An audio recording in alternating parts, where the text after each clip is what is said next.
Kasabwat, the hidden salute, circa World War II. In the chaos of World War II, loyalty was a luxury few could afford.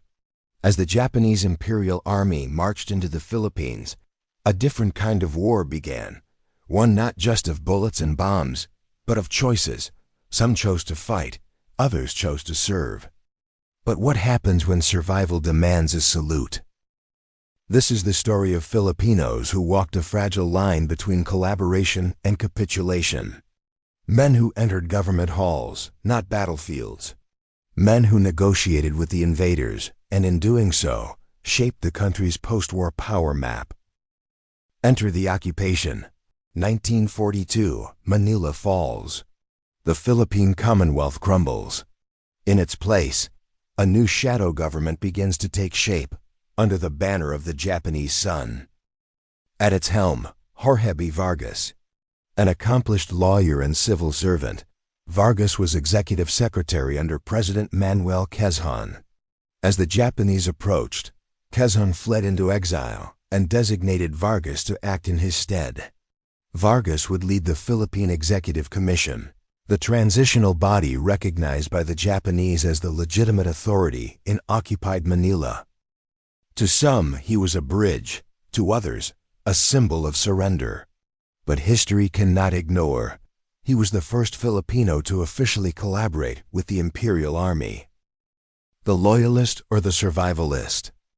Not far behind, Benigno Aquino Sr., a seasoned politician who rose to become Director General of the KALIBAPI, the only political party allowed under Japanese rule.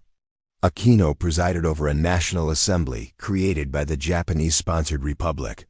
Some call it betrayal, others call it strategy.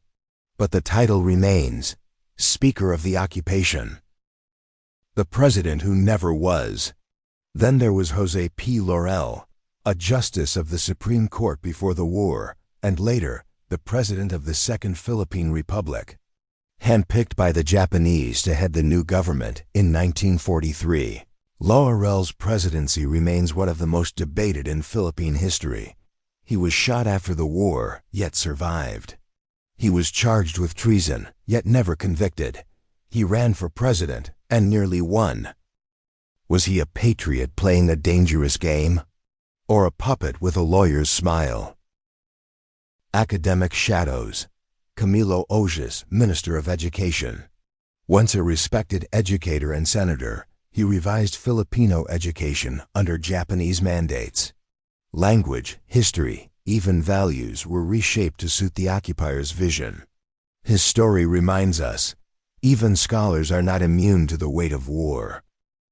The Chinese-Filipino Survival Code.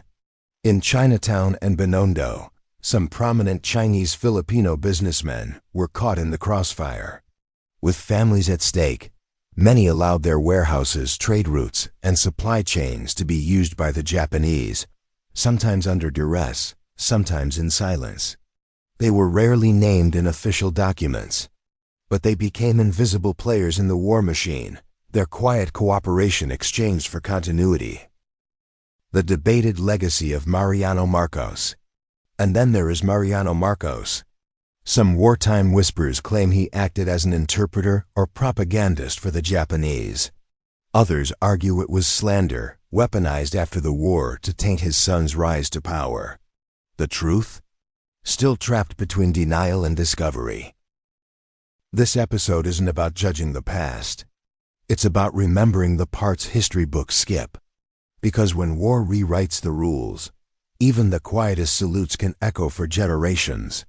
Most of the men in this story were never convicted, and many were formally pardoned. Some returned as leaders. Others faded into memory, but none walked away unchanged. In the next episode, how collaboration became capital, and the gold trails that never ended. This is The Hidden Faces of World War II Collaboration, Episode 1, brought to you by K Anton Reports, where memory is power and the untold finds its voice.